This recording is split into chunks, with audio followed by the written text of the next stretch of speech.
Začeli bomo v Širazu, nadaljevali v Yazd, v Esfahan in na to zaključili v Teheranu. Potem bomo pokažali še zahodni del Irana, ki je bolj posvečen naravi in majhnim vasicam.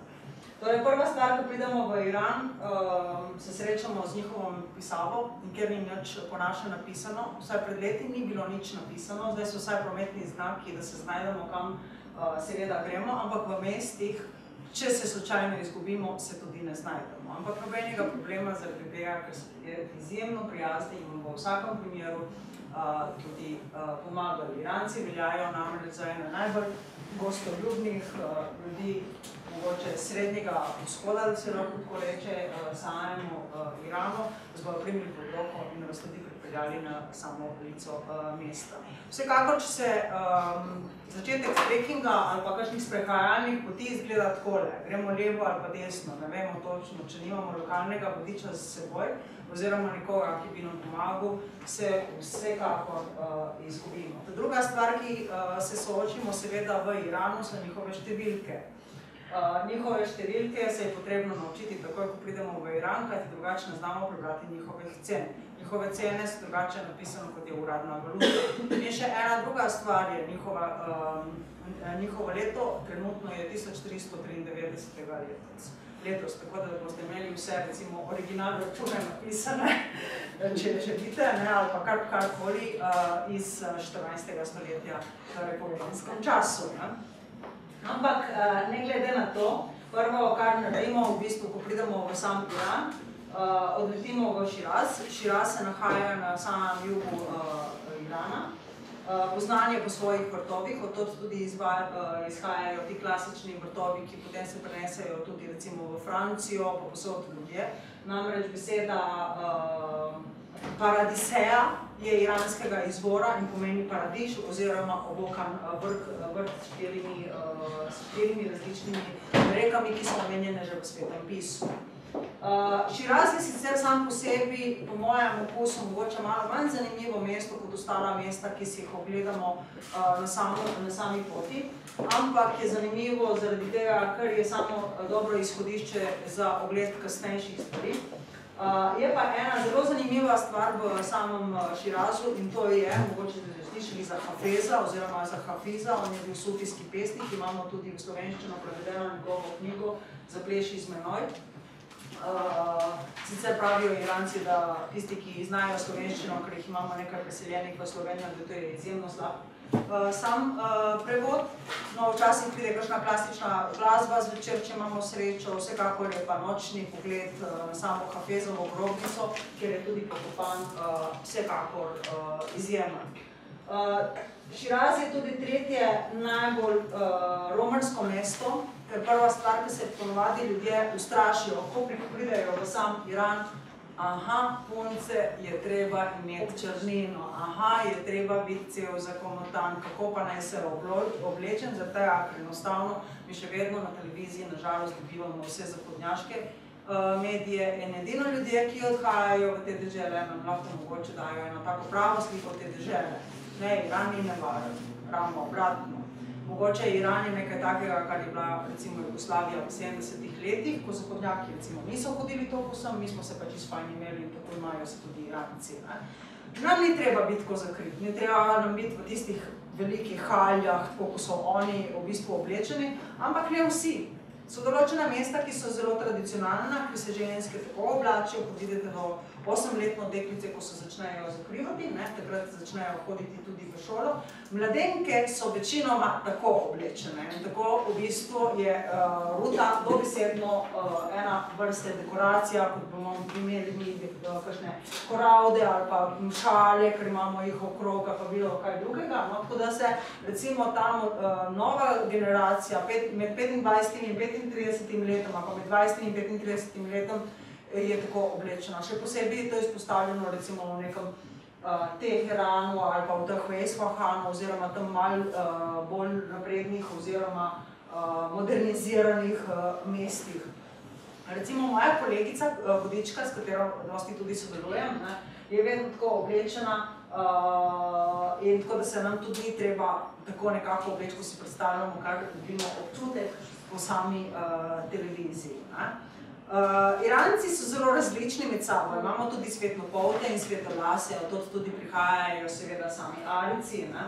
Tako da, če vidimo recimo svetlopolte in ne samo svetlopolti so skoraj da vsi, razen na jugu države, ampak če vidimo svetlolase, čisto skoraj da bele lase, v notranjosti ali pa na severu države je to čisto nekaj običajnega, nič neobičajnega, modre oči, zelene oči in tako dalje, ker se recimo za Azijo samo predpostavlja, da ne bi bili ljudje bolj temne, ampak ne, Iranci so v bistvu nam dosti bolj podobni, kot si mi sami mislimo. No, iz samega Širaza, kjer tudi prvi dan pristanemo, si gremo pogledati veličastno mesto. Jaz verjamem, da veste, katero je to veličastno mesto, to je Persepolis, ena izmed 4 prestolnic nekdanjega Perzijskega imperija, ustanovljeno 500 let pred našim štetjem, kjer so tu uredili v bistvu zimsko rezidenco, kjer so praznovali njihov še vedno glavni praznik, in to je praznik 21. marca, mi imenujemo tudi kot enakonočje, marčevsko enakonočje, oni pa še dan danes Iranci praznujejo kot njihovo novo leto. Če boste se kdaj odpravljali v Iran, mi zaradi tega ne organiziramo takrat tudi potovanja, v času 21. marca skoraj da ni dobiti za hotela. Zakaj? Zaradi tega, ker Iranci izjemno potujejo in izjemno hodijo v hribe in izjemno hodijo na izlete. Mene najbolj pomenijo v bistvu na nas same v Sloveniji.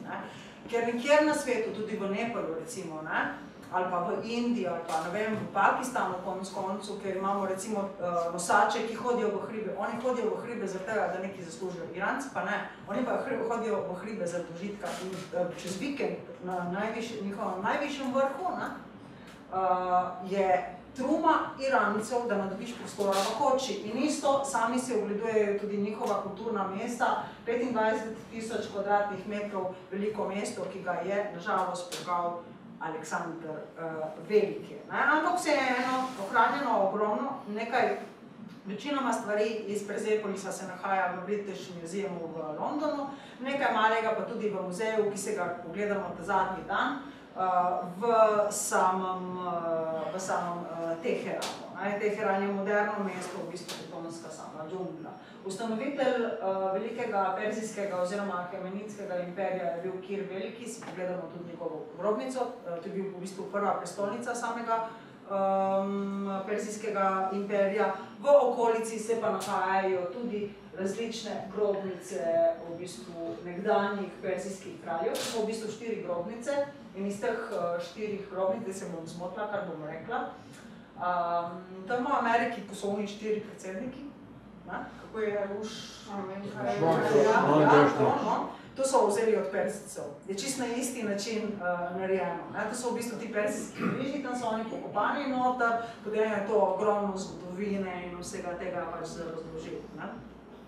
No pa da ne bomo pogledovali samo mesta, se mi odpravimo v različnih letnih časih, predvsem je to v pomladanskem ali pa recimo tokrat imam sliko iz jesenskega časa, ker je narava izjemno lepa, v gorovje Zagros. Gorovje Zagros poteka čez ves Iran, kar pomeni severozahoda pa do jugovzhoda. In pod Zagrosom je tudi zelo aktivno gorovje, se nahaja tudi največ nafte, ki ni še dosti izkopana in zaradi tega ima Iran danes težave. Če bi imeli mi dosti nafte, bi imeli tudi mi težave, verjetno bomo imeli čez, ne vem, kakšnih 50 let težave zaradi vode in tako dalje.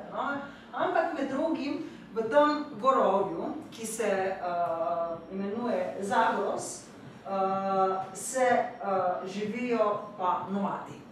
Ti nomadi, recimo eni izmed njih, se imenujejo Kaškaji. Kaškaji so turškega porekla, že od nekdaj živijo tu, se premikajo še vedno svojimi šatori iz kraja v kraj, imajo take črne, debele svoje šatore, ki se imenujejo čador, kot tudi njihovo oblačilo, ki ga nosijo, to tradicionalno oblačilo vse od Islamske republike dalje. Potem, ko Kaškaji so pisano oblečeni, ponavadi, ko se selijo iz visokogorja v nižje ležeče predele, se še bolj pisano oblečejo, najbrž se tako tudi spoznavajo partnerji in tako dalje. Nazadnje, ko sem bila tam, ne nazadnje, ampak predzadnje, ko sem bila tam, septembra recimo smo naleteli ravno na eno poroko in je bilo res zelo živahno, prišel možakar tudi z eno šibrovko in potem je to pokalo v lufti in tako dalje.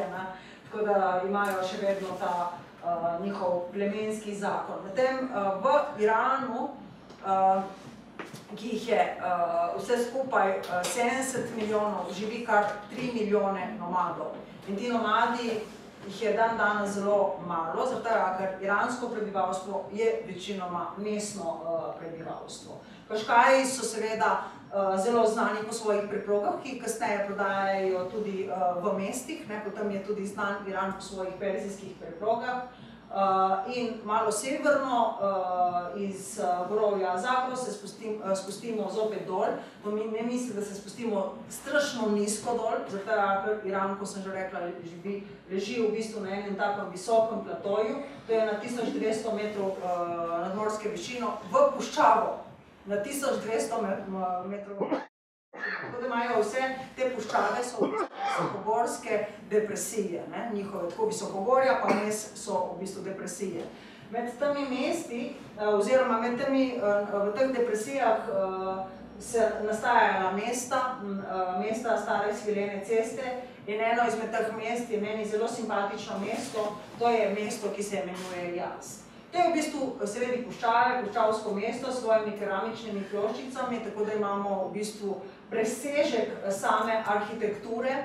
Mogoče ta modra barva še bolj upade, zato ker je puščava okrog raznih karavansaraj, različna trkala seveda za sama vrata, medtem ko moški potrkajo na ston, ženske potrkajo ston. Zakaj je to dobro? Zato ker ženske so potem prišle na vrata, pa so si dali ruto, medtem če pa je prideš po moški, pa je prišel moški na vrata. Tako da se je že po samem trku v bistvu ločilo točno, kdo trka. V puščavi, ker je življenje zelo težko, ker imamo okrog in okrog v bistvu samo filmovje, so si mogli nekaj izmisliti, kajti tu v poletnem času verjamete, da ne želite biti, ampak včasih se ne da drugače zaradi samih dopustov, so oni pogruntali svoje blatne naprave. To so tako imenovani lovilci vetra. Ujamejo veter, se zakroži, v bistvu zgubi tisto stopinjo od ven, če stojiš od spodaj, je res dobesedno hladno pod tem. So pa speljali kanate, to so podzemne njihove kanale in potem še osvežitev ta voda, tak bazenčko od spodaj ustvarja v bistvu bolj svež zrak in tako da se tudi to vidi v samem Jazdu. Mogoče kakšen ve, kaj je to? Kakšna ideja? Ne? To je v bistvu hladilnica. Vemo, da v puščavi je amplituda temperature pač zelo različna. Zjutraj je zelo hladno, čez dan je zelo vroče in če prespimo v puščavi, vedno rabimo spalko. Bilo kakšna temperatura je, ne vem, ali greste v Maroko ali bilo kam, je v bistvu v puščavah mrzlo. In tu so v bistvu napolnili z vodo, da so imeli potem čez zimo vodo in ta voda je čez noč zmrzana in so nosili ledene kose k sebi domov. Tako da so v bistvu tu hladilnice oziroma nekateri tudi zbiralniki vode. No, v Jazdu si lahko ogledamo staro zoroastrsko igro, neka predpriprava za rokoborbo. Z onimi kijevi, ki jih vidimo okrog, oni potem to telovadijo enih 45 minut, gor in dol. Jaz sem ene par sprobala, so se mi zdeli lahki, potem sem enega vzdigala v roke, mislim, da celo enega izmed teh, pa sem malo v bistvu padla v ta notrni prostor. To je res zelo težko. To so v nekdanjih zbiralnikih vode, tu je lahko si zdaj predstavljajo kot en tak šov, ampak je fajn si za pogledati.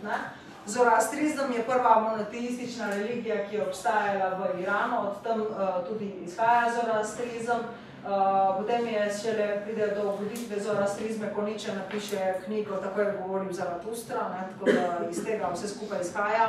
In zoroastri so verjeli v čistost duha, čistost besede, čistost smisli, oziroma vse v samo čistost je prva monoteistična religija, ki zelo močno vpliva na krščanstvo, islam in vse ostale religije. Tu so pokopavali v bistvu njihove mrtve, zdaj je to pač prepovedano, zaradi tega, ker gre se za islamsko državo, tako da so v 60-ih, oziroma pardon, v 80-ih letih so prebežali v Indiji in Bombaj je dan danes v bistvu državno zoroastrično mesto. Še dan danes pa hranijo večen ogenj 1500 let, odkar v bistvu je prvič se pojavil islam v sami državi.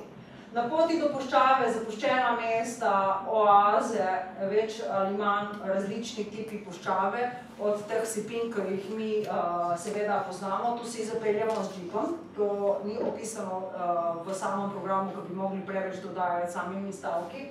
Gremo čez te sipine, mogoče čez kakšen grič. Zelo zanimivo je to, da Iran ima tudi svojo slano puščavo, in to ne eno slano puščavo, ampak 5 slanih puščav, ne? Tako da je v različnih časih tudi ta slana puščava izgleda zelo seveda različno. Tako da imamo trdo puščavo, imamo tako kupčkasto puščavo, imamo to sipine, potem so ta v bistvu slana polja, razni bazenčki slani in seveda sredi puščave še kaj drugega ne vidi kot pa seveda kakšne kamele, ki jih imajo tako kot mi recimo imamo, ne vem, krave ali pa pujse ali pa karkoli drugega, v bistvu lahko se proba kakšno kameli kebab, na tem tudi temelji konec koncu tudi njihova prehrana. Mesta so pa tam, kjer so oaze, mesta so tam, kjer priteče voda in to imamo seveda oazo dateljnovih palm.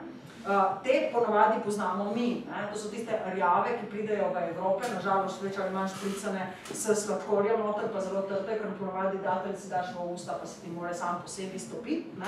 Te tukaj, pa ko jih jaz rečem, to so pa za hpivu, so manj sladki, dateljni so svetli, te pa ne dobivamo v samo Evropo. Več ali manj dobivamo mi dateljne iz severnega dela Afrike, ne pa iz Irana, ki ima nažalost embargo. No, malce naprej se odpravimo iz puščave v mesto Esfahan, zelo pompozno mesto z velikim trgom iz 17. stoletja. Zdaj bom zarolala en kup fotografij v bistvu same arhitekture, da si boste znali predstavljati, zakaj so Esfahan včasih imenovali Esfahan je pol sveta. Tako na zahodu kot na vzhodu v bistvu je bil zelo poznan sam Esfahan, ki presega vso arhitekturo, seveda nekdanjo slavo in pompoznost Irana, ki jo je slavil vse nekako do druge polovice 20. stoletja, ko dobi tisto krivo sliko, sam Iran, čeprav si sam po sebi ne zasluži. Bazar okrog in okrog mošej in seveda medresi in vsega skupaj, ker še vedno imamo 1600 karavansarajev, ker prodajajo različne preproge, ker se vidi različna keramična dela in različna dobesedno ročna sama dela, kjer na bazarju lahko kupimo kakšna granatna jabolka, te več ali manj uspevajo v severnem delu samega Irana.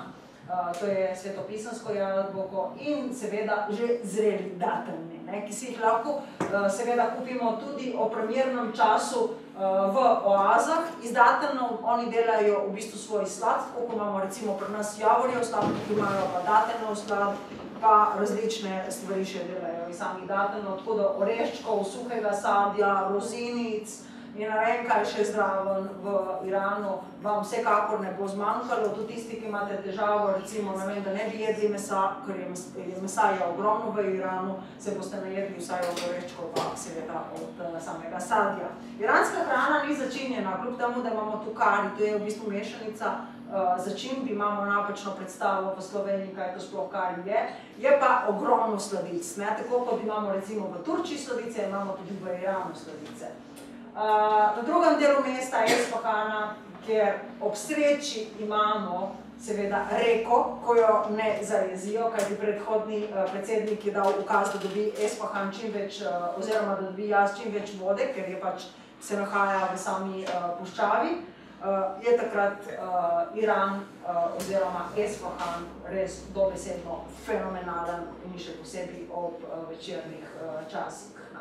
Ni pa vedno reke, tako da ne moramo zagotavljati, da je reka bo. Tam so oni v bistvu ob tem mostu so naredili čajnice, se ljudje zbirajo, pijejo čajčke in predvsem kadijo vodne pipe, kar je tudi tradicija v Iranu. V Iranu ni alkohola, teoretično. Praktično je pa malce drugače. Jaz sem v Iranu že marsikaj pila, Iz Omana pa iz Dubaja marsikaj prihaja, policaji imajo pa vedno obrnjen pravilno hrbet tam, kamor je treba. Kar pomeni, ne gledajo v tisto, kar se dogaja z njihovim hrbtom. Armenska četrt. Armenci priseljeni v sam Esfahan in v Iran v 16. stoletju in ravno tako imamo tudi judovsko četrt, imamo drugo najstarejšo judovsko skupnost v Iranu, ki ima svoje sedeže v parlamentu. Samo toliko hočem tu poudariti, kaj se govori pri nas in kaj se govori v bistvu, kaj je v resnici v samem Iranu. Politika je eno, drugo je pa seveda resnica. Armenska četrt dobi čisto drugačen občutek, imamo cerkve, oni so bili od nekdaj trgovci, povezovali so Manilo, v bistvu z zahodnim delom Evrope. In še dan danes v bistvu so trgovci v samem Iranu. Imenujejo jih kar včasih iranski oziroma svetovljanski ljudje, kajti to je druga najbolj izseljena skupnost na svetu. Teheran. Iz Esfahana gremo v Teheran in sicer gremo za udobnim VIP avtobusom. To v Iranu imajo ogromno teh avtobusov, to je tisti sedeži 2+1 in pridemo v betonsko džunglo. Teheran je med Egiptom in Delhijem največje mesto, tudi zelo onesnaženo mesto. Severni del Teherana, ki se vidi tisto gorovje, se imenuje gorovje Alborz, je super, medtem ko južni del Teherana pa je izjemno onesnažen in moraš imeti izjemno srečo, da te karkoli ne povozi. Imajo azijski način vožnje s tem, da vozijo tako hitro, kot vozimo mi. Tako da se je treba držati domačinov, včasih kar za roke, ni prehodov za pešce, to nič ne gledajo, levo, desno, včasih imamo kar težave v bistvu s tem. Teheran sam po sebi ni zanimivo mesto, zato ga tako kar na hitro obdelamo, pogledamo par muzejev, kar smo si prej pogledali, kakšne spomenike, mogoče kakšno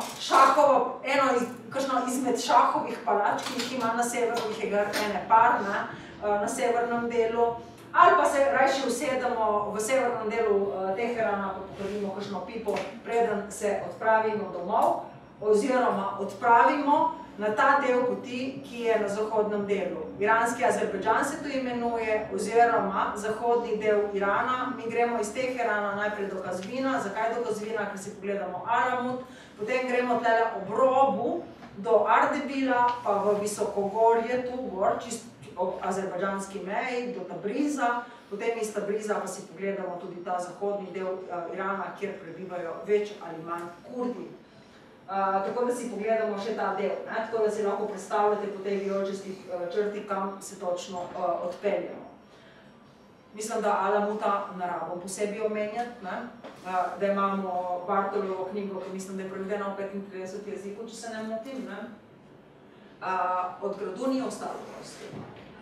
Majhna vasica, Gazor Khan, vijugasta cesta, rabiš skoraj da cel dan, da se voziš do njega, od Alamuta je pa to ostalo, kar vidite na sliki. Skoraj da nič. Ampak, zakaj se tja odpravljamo? Zaradi narave same. Če je prvi del potovanja namenjen bolj kulturi, arhitekturi, puščavi in tako dalje, je ta del potovanja bolj namenjen naravi. In spimo pri domačinih, spimo v več posteljnih sobah, ker drugega marsikje nimajo za ponuditi, za razliko od samih mest, pa tudi s tem se bolj doživi seveda državo samo. To je vsa okolica samega Alamuta oziroma celotne Soteske, izjemno strateško pomembno mesto in te fotografije so slikane v maju. Tako v maju je zeleno in rdeče, medtem ko je septembra, je recimo sivo, rjavo, se narava zelo spreminja. Tako da, če želite zeleno pa rdeče odtenke, vam predlagam, da se odpravite v tem letnem času, kajti v poletnem času tega ne boste videli in ne boste doživeli, seveda je spet neka druga energija. Medtem ko se gorovja Alborza, imamo 5000, tu so 4000-čaki, 5000 je najvišji vrh Irana je Damavand, to imamo eno turo konca avgusta, drugače so pa več manj 4000, tisto, kar vidimo tu. Spimo v tej vasici, ta vasica se imenuje Masule, je taka stopničasta vasica, to je že bolj zeleno, sem radi zahajajo tudi sami Iranci, si pogledamo eno trdnjavo, dobesedno to okrog, se pogleda ta zeleni del Irana, v katerega so Iranci tako zelo zaljubljeni, tako da boste v poletnem času, recimo oni vsi silijo na sam severni del, vas bojo spraševali, odkot ste, kaj delate, kaj si mislite o Iranu in tako dalje. In da ne boste mislili, da je samo gosto, so tudi čajni nasadi, medtem ko imamo tudi kakšna riževa polja in tudi pobiralke, medtem ko iranski riž ni toliko znan, je pa eden izmed najbolj kvalitetnih rižev v svetu, od tudi imajo basmati riž, recimo zelo kvaliteten, ki ga potem prodajajo kot indijski riž v samem Indijo, to tudi prihaja seveda najbolj kvalitetnejši in prve kvalitete indijski riž. Zakaj je najbolj kvaliteten? Ker ne uporabljajo še pesticidov, medtem ko marsikje drugje pa uporabljajo pesticide. Pogledamo si tudi eno trdnjavo, to je tako imenovana Babikova trdnjava in zelo zanimivo je zakaj, ne zaradi same trdnjave zopet, ampak zaradi pogledov proti Azerbajdžanu, ker dobiš res eno občutek, kako so ti Azeri sploh živeli. Azeri so Turki, ki so naseljeni v zahodnem delu samega Irana, od tod se vidi tudi drugi najvišji vrh Irana, to je Sabalan, prespimo tudi v eni taki mini Kapadokiji, to je iranska Kapadokija. Si pogledamo tole jezero, to je slano jezero, največje slano jezero v samem Iranu. In potem konstantno se izgubljamo v tej večni pokrajini mehkih hribov, majhnih vasic, dobrodušnih domačinov, dokler si ne pogledamo tega starega zoroastrskega templja, obdelanih polj. Tako da je ena taka brezčasnost v tem drugem delu potovanja, vse dokler ne pridemo do Kurdov. Kurdi so živahni, če Iranci so gostoljubni, Kurdi presegajo še iransko gostoljubnost. Tako da zgledajo drugače, pogostijo te doma, da ne boste mislili, da so samo nomadi, to je zelo elitna družba, v bistvu kurdska družba, živijo v takih stanovanjih, da človek v bistvu dobesedno ne more verjeti, ampak še vedno nosijo te široke hlače. Tako da, če kakšenkrat imam kakšne fante, ki se potem kupijo te široke hlače, rečejo, joj, Ksenija, sploh nisem vedel, da je to tako komod, da pa celo potovanje samo te hlače. Ja, komod je, pa še načutiš, da se zardiš. Tako da so ženske in moški v bistvu dobesedno tako oblečeni, Kurdi. To je tako približno 3 km stran od iraške meje, potega recimo ta meja. To so konstantno hribi, ampak res neverjetna pokrajina in mogoče še najbolj neverjetne same vasice, ki se tu nahajajo, gre se za tako imenovane stopničaste vasice, kjer tudi mi prespimo. Zdaj, razložila sem v obratni smeri drugi del potovanja, kot je opisano na programu. Zdaj je odvisno, ali je petek, ali ne vem karkoli, ker se moramo tu, ali je kakšen praznik, se moramo tudi tega držati, kajti v petek recimo je škoda, da pridemo mi v Tabriz, ki ga nisem pokazala, pa da nam doživimo tržnice.